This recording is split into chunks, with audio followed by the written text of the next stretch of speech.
The Hermes Birkin sat on the chair beside me, butter-soft leather in a deep cognac shade. It had cost $47,000 more than most people spend on a car. My sister, Victoria, kept glancing at it like it might bite her. "Nice bag," she finally said, her voice dripping with false sweetness. "Canal Street special." Around the Thanksgiving table, my family's laughter was immediate and cruel. My father, Richard, nearly choked on his wine. My mother, Catherine, covered her mouth, her eyes dancing with amusement. Even my brother-in-law, Julian, joined in, though he looked vaguely uncomfortable. "Victoria, be nice," Mom said, but she was still smiling. "Though, honey, you really should be more careful about those knockoffs. They can spot them a mile away at country clubs." I cut into my turkey, saying nothing. "I'm serious, Elena," Victoria continued, emboldened by the audience. "This whole thing you've been doing lately, the designer clothes, the expensive restaurants you check into on Instagram, the business trips to Paris, it's embarrassing. We all know you work at a non-profit making, $65,000 a year? It's getting concerning," Dad added, his tone shifting to paternal worry. "Are you in debt? Because this pretending to be wealthy when you're clearly not, it's not healthy." I took a sip of water. "I'm not in debt." "Then, how are you affording all this?" Victoria pressed. "Because unless you married a secret millionaire, which, let's be honest, you're still single at 32, the math doesn't add up." My phone buzzed on the table. I glanced at the screen. Marcus Way, Chief Legal Counsel, Sterling Dynamics.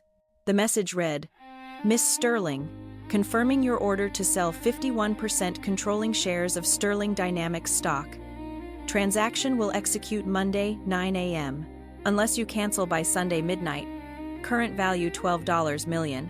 I set the phone face down and resumed eating. "See? Even her phone is probably fake," Victoria said. "That's a real iPhone at least. But I bet the designer apps and screenshots are all for show." What Victoria didn't know, what none of them knew, was that Sterling Dynamics, the medical device company my grandfather had founded 60 years ago, was currently worth $200 million, and I owned 51% of it. My grandfather, Arthur Sterling, had been the black sheep of his generation, a brilliant inventor who'd patented a revolutionary cardiac monitoring device in the 1960 seconds. He'd built Sterling Dynamics from nothing, ignoring his family's advice to pursue respectable careers in law or banking. When he died 7 years ago, he'd left his controlling shares to me. Not to my father, his son, who'd spent 40 years in corporate law and never showed interest in the family business. Not to Victoria, his eldest grandchild, who'd married into money and spent her time on charity boards. To me, the youngest, the quietest, the one who'd actually listened to his stories and understood his work. The will had been specific, to Elena Sterling, who inherited my curiosity rather than my family's arrogance. I leave controlling interest in Sterling Dynamics. May she build something worthy of the name. My family had been furious. Not because they wanted the company, none of them understood medical devices or had any interest in manufacturing, but because it felt like a slight. The will stated clearly and publicly that Grandpa thought I was more capable than any of them. The board had tried to buy me out immediately. I was 25, fresh out of grad school with a biomedical engineering degree, and they assumed I'd take the money and run. Instead, I'd kept the shares and joined the board as a silent observer. For 7 years, I'd watched, I'd learned. I'd quietly used my controlling interest to block bad decisions and push strategic improvements. The company's value had grown from $120 million to $200 million under my hidden influence. The board thought they were making brilliant decisions. In reality, I was the one steering the ship from the shadows. And I'd used my dividend payments, roughly $4 million annually, to live very comfortably while working at a non-profit. That meant something to me. The non-profit salary was real. Everything else was funded by the company my family had dismissed as Grandpa's little gadget business. "You know what I think," Victoria was saying, warming to her theme. "I think you're catfishing your own life. You're creating this fake persona online, buying knockoff bags, taking photos in hotel lobbies. You're not staying at the plaza," I said quietly. Last month I was staying at the plaza. Oh, please, Victoria laughed. The plaza, that's like $800 a night. The terrace suite, I continued. 5 nights, $3,400 per night. The table went quiet. Elena, Mom said gently, this is exactly what we're talking about.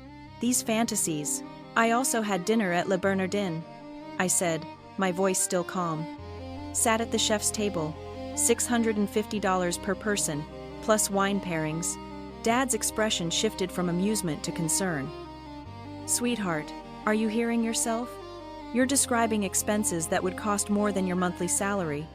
This is delusional, I offered. Is that what you were going to say? I was going to say worrying, Dad said. Victoria is right. This pretending to live a lifestyle you can't afford. It's not healthy. Are you in therapy? Because this level of fantasy. My phone buzzed again. Another message from Marcus. Also confirming your 51% share sale will trigger mandatory buyout offers to remaining shareholders per company bylaws. Your father's 8% stake, your sister's 3% stake, and your mother's 2% stake will be subject to purchase at current market rates. They'll receive notice Monday morning. I picked up my wine glass and took a slow sip of the $200 Bordeaux Dad had been bragging about earlier. It was good, though I'd had better at the private wine dinner in Napa last spring. Elena, Victoria said, her voice taking on that syrupy concern she used at her charity galas. We love you. We're worried about you. This whole thing where you pretend to have money, it's sad. You're a smart woman. You do good work at your nonprofit. Why isn't that enough? Why do you need to pretend to be something you're not? I'm not pretending, I said. The bag is fake, Victoria said flatly. I've seen enough real Birkins to know it's real, I said. I bought it at the Hermes store on Madison Avenue in July. Would you like to see the receipt? Anyone can fake a receipt. Call the store, I said, pulling out my phone and finding the number. Ask for Jean-Luc. He's the manager. Tell him Elena Sterling wants to confirm her purchase. He'll remember. I also bought the matching wallet and the Kelly bag in rouge. Victoria's smile faltered slightly. I'm not calling because you're afraid I'm telling the truth, I finished. You'd rather believe I'm delusional than accept that I might actually have money. Elena, enough, Dad said firmly. These games aren't helping. Your sister is trying to help you, and you're being defensive. That's a sign of what? I asked. Of what, Dad? He exchanged glances with Mom. Of someone losing touch with reality. Someone who's built an elaborate fantasy and can't distinguish it from truth anymore. I set down my fork very carefully. Around the table, my family watched me with expressions ranging from pity to concern to poorly hidden satisfaction. Victoria looked like she'd won something. Can I tell you all a story? I asked. Elena. Mom started. 7 years ago, Grandfather Arthur died. You all came to the will reading expecting him to leave everything to Dad, maybe with some small trusts for the grandchildren. Instead, he left 51% controlling interest in Sterling Dynamics to me. Do you remember? Of course we remember, Dad said stiffly. It was a mistake. He was elderly, confused. We considered contesting it, but the will was ironclad. I finished. And he'd had 3 separate psychiatric evaluations in the months before he died, all confirming he was of completely sound mind. He knew exactly what he was doing. He was being vindictive, Victoria said. He was angry at Dad for not joining the business. He was being strategic, I corrected. He left the company to the person he thought could protect it. And for 7 years, I have protected it. Dad laughed. Elena, you've barely been involved. The board runs that company. You just collect a small dividend. A small dividend, I repeated. Dad, do you know what the dividend payment is on 51% of a $200 million company? Silence. It's roughly $4 million per year, I said. After taxes, I take home about $2.7 million annually. That's what I've been living on for 7 years while working at the nonprofit because I enjoy the work. Mom's face had gone very pale. That's not. The company isn't worth $200 million. It's worth $203 million as of market close yesterday, I said. It was worth $120 million when Grandpa died. I've helped grow it 69% by using my controlling interest to block stupid decisions and push smart ones. The board thinks they're geniuses. They have no idea I've been guiding every major decision for 7 years. Julian, my brother-in-law, spoke for the first time. The dividend payment on those shares would be public record. If you actually owned 51% of Sterling Dynamics under the name E. Sterling Trust, I said. Grandpa set it up to protect my privacy. The trust owns the shares. I control the trust. It's all perfectly legal and properly filed. But yes, it's somewhat opaque unless you know what to look for. I pulled up my phone and opened my email, turning it so they could see. This is from Marcus Way, the chief legal counsel at Sterling Dynamics. He's confirming my order to sell my controlling shares. Would you like me to read it aloud? That's fake, Victoria said, but her voice wavered. Call Marcus, I said, finding his number. His office number is public. Call him right now and ask if he represents the E. Sterling Trust. Nobody moved. Or, better yet, I continued, wait until Monday morning, because when my sale goes through, company bylaws trigger mandatory buyout offers to all remaining shareholders. Dad, you own 8% of Sterling Dynamics, roughly $16 million in stock. Victoria, you own 3%, about $6 million. Mom, you own 2%, $4 million. Those were Grandpa's gifts to you, much smaller than mine, but still substantial. Dad's voice was barely a whisper. You're saying we own millions in company stock? You've owned it for 7 years, I said. The same 7 years you've been receiving quarterly dividend payments. Dad, you get about $640,000 per year. Victoria, about $240,000. Mom, $160,000. Surely you've noticed those deposits. Those deposits. Dad stopped, his face going from pale to red. Those deposits are from the Sterling Estate Administration. Small residual payments from your active shareholding in a $200 million company. I finished. You never bothered to read the documentation carefully, did you? You just assumed it was a minor inheritance payout, not an ongoing dividend from active shares. Victoria's hands were shaking. If we own millions in stock, why didn't anyone tell us? The documentation was sent to you, I said. 7 years ago. Annual reports, every year since. Quarterly statements. You all signed the shareholder agreements. You've been voting by proxy on board decisions. You just never paid attention because you dismissed Sterling Dynamics as Grandpa's little gadget business that wasn't worth your time. Mom stood abruptly, her napkin falling to the floor. This is insane. If you actually owned 51% of a $200 million company, why would you sell it? Why would you? Because of this, I said simply, gesturing at the table. Because I've spent 7 years listening to my family call me delusional, broke, and mentally unstable for living within my means. Because Victoria just spent 20 minutes mocking my fake designer bag while sitting on millions in assets she didn't know she had. Because Dad was about to stage an intervention for my fantasies, while cashing dividend checks he never bothered to understand. The dining room had gone completely silent except for the antique clock on the mantel.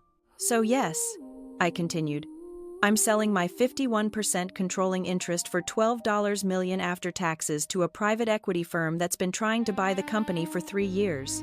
And when I do, the buyout triggers will force you all to either sell your shares to or become minority shareholders in a company now controlled by strangers who won't be as gentle with their management as I was.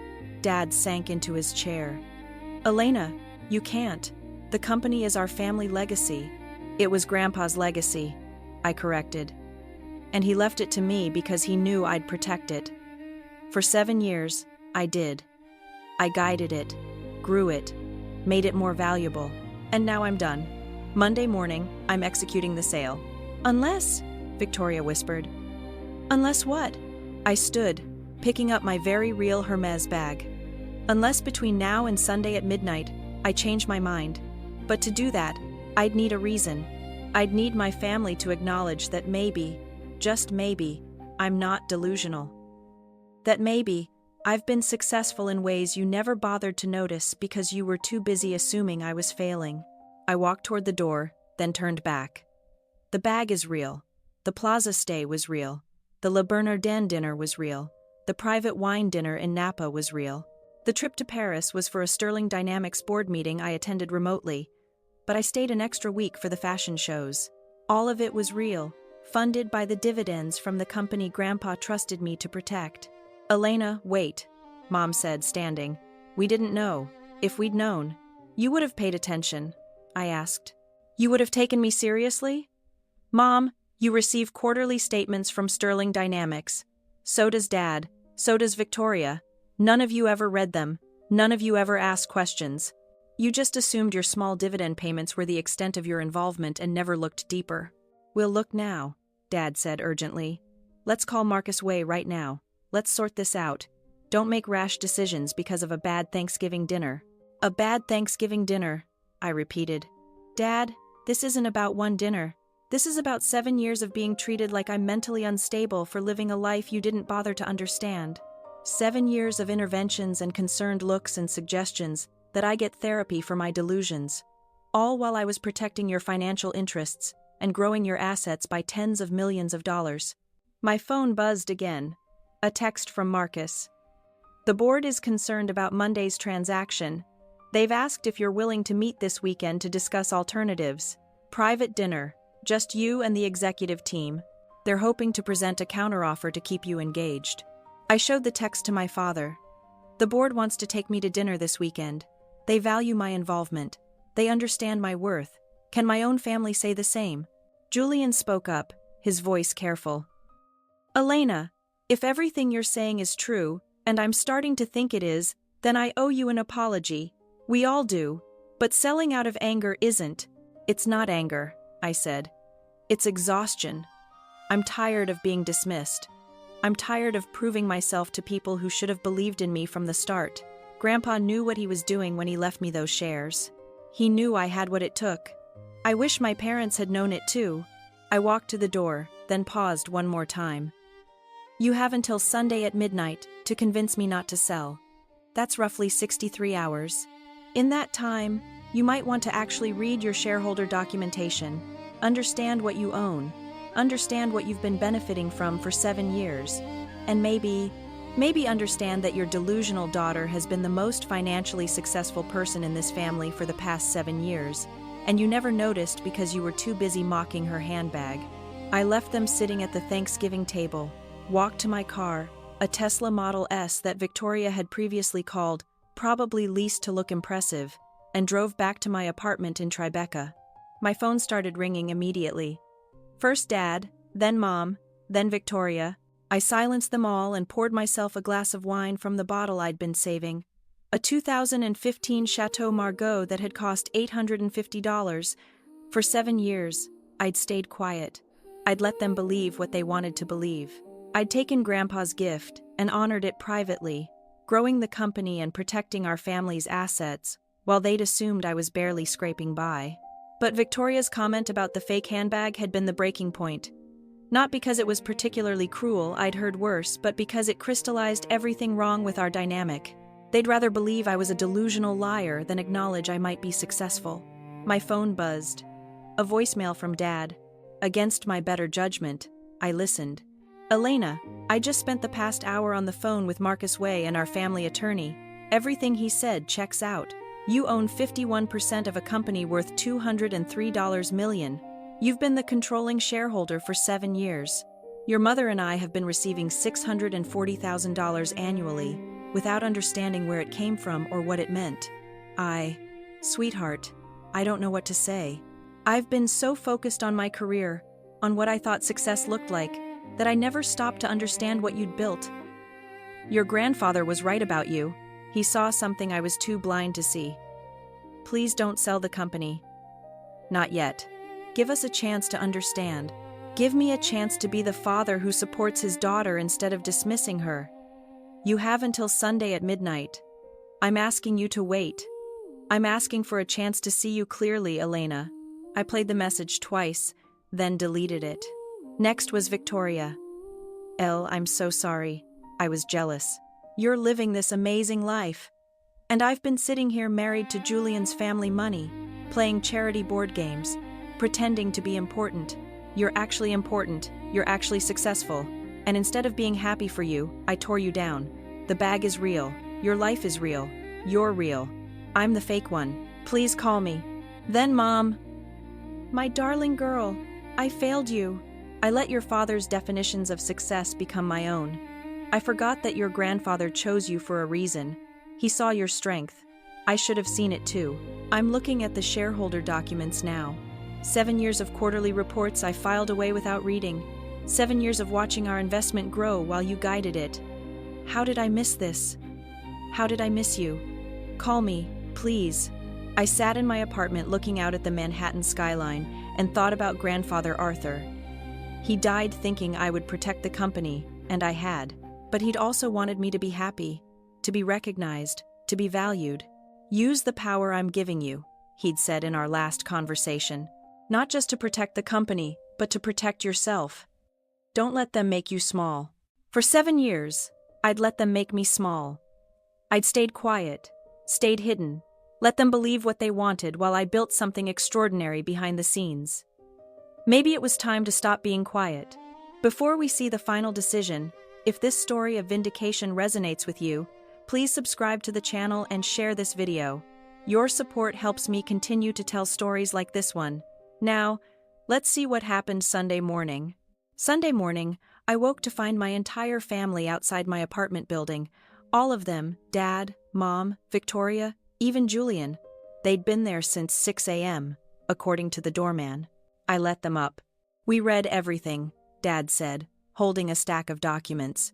7 years of annual reports, every quarterly statement, every board decision where your proxy vote made the difference. Elena, you've been extraordinary. We brought breakfast, Mom added weakly, holding up bags from Balthazar and coffee from that place I liked. Victoria stepped forward. I called Hermes. I spoke to Jean-Luc. He remembers you. He said you're one of their favorite clients, that you have exquisite taste and never flinch at prices. He told me about the Kelly bag in Rouge, the scarf collection you've been building, the fact that you're on their VIP list for new releases. I'm so sorry, Elle, for everything. I looked at them, my family standing in my foyer holding pastries and coffee like peace offerings. Why now? I asked. Why does it take the threat of losing $12 million to take me seriously? Because we're human, Dad said quietly. And humans are idiots. We see what we expect to see. We hear what we expect to hear. For 7 years, I expected to see my daughter struggling. So, I saw struggle. I never looked closely enough to see success. I looked at your financials, Julian said, as an outsider. I mean, your dividend payments, your investment portfolio, your real estate holdings. You own this apartment, don't you? Bought it outright 4 years ago for $3.2 million. It's now worth nearly $5 million. You've been quietly building wealth while we all assumed you were poor. That's not just success. That's financial genius. I want to learn from you, Victoria said. Really learn. Not just about money, but about how you stayed humble while having every reason to be arrogant. How you kept working at a nonprofit making $65,000 when you were bringing in millions. How you protected the family company while we mocked you. Teach me that, please. I looked at the clock. 9:47 a.m. I had until midnight to cancel the sale. What happens if I keep the shares? I asked. We'd like to propose something, Dad said. He pulled out a document. This is a new shareholder agreement. It makes you CEO of Sterling Dynamics, with a board seat and full operational control. Your mother, Victoria, and I are ready to vote as a bloc to support this. Between us, we control 64% of the company. You want me to run the company. We want you to stop hiding, Mom said. Grandpa gave you those shares because he believed in you. We're asking you to step into that belief publicly. Let the board know who's been guiding their decisions. Let the industry know that Arthur Sterling's granddaughter is carrying on his legacy. And let us thrill you, Victoria added. Not the version you've been showing us because you thought we couldn't handle the truth. I thought about the private equity firm's offer. $12 million, clean exit, no more family complications. I could walk away, start fresh, never have to worry about proving myself to my family again. But I also thought about Grandfather Arthur, about the company he'd built, about the legacy he trusted me to protect. I need to make a call, I said. I went into my bedroom and dialed Marcus Way. Elena, he answered immediately. Good morning. I assume you're calling about tomorrow's transaction. I'm canceling it, I said. Cancel the sale. I'm keeping my shares. The board will be thrilled, Marcus said. There's one more thing you should know. When news leaked that you were potentially selling, 3 different companies submitted acquisition offers for Sterling Dynamics. Offers ranging from $280 million to $340 million. Your potential exit made the industry realize how valuable the company has become. $340 million, I repeated. Your work has been noticed, Marcus said. Even if you didn't want the recognition, the industry knows someone's been making brilliant decisions at Sterling. They just didn't know it was you. Maybe it's time they did. After I hung up, I returned to my family. I'm keeping the shares, I said. On certain conditions. Anything, Dad said.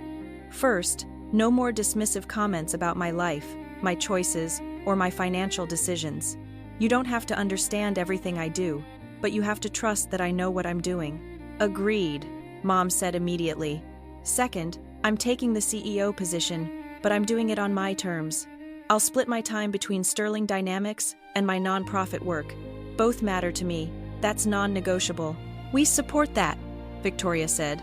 Third, and this is important, I'm not interested in performing wealth. I don't need to prove anything to anyone anymore.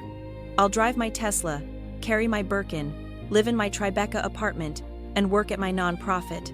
And none of you will ever again suggest that any of it is fake, borrowed, or delusional.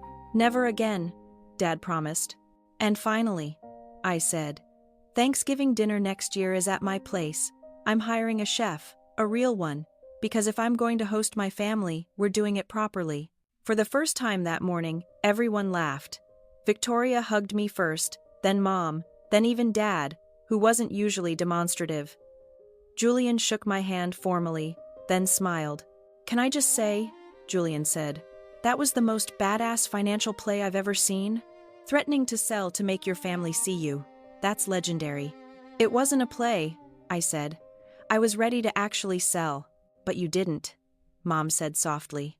Because family matters, I said. Even when we're idiots, especially when you're idiots. Because then you need someone smart to keep you from destroying your own assets. That afternoon, I sent the email to Marcus Way, officially canceling the sale and accepting the CEO position. I also sent an email to the board, introducing myself properly for the first time in 7 years. From Elena Sterling, CEO Sterling Dynamics. To Sterling Dynamics Board of Directors. Subject, Corporate Governance and New Leadership. Dear board members, for the past 7 years, I have exercised my grandfather Arthur Sterling's controlling interest in this company from the shadows. I guided decisions, blocked destructive paths, and helped grow our value from $120 million to $203 million. Effective immediately, I am stepping into the light. As majority shareholder and newly appointed CEO, I will be taking active operational control of Sterling Dynamics. I look forward to working with each of you directly. I am my grandfather's granddaughter in every way that matters. He built this company with brilliance and determination. I intend to honor that legacy by building on it. First board meeting under new leadership, December 1st, 9 a.m. Respectfully, Elena Sterling, CEO. The responses came within minutes. Congratulations, excitement, relief. One board member wrote, "We've been hoping you'd step forward for years.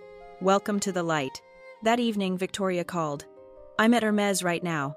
I want to buy a real Birkin. Can you help me pick one out?" "You don't need a Birkin to prove anything," I said. "I know," she said, "but I want one.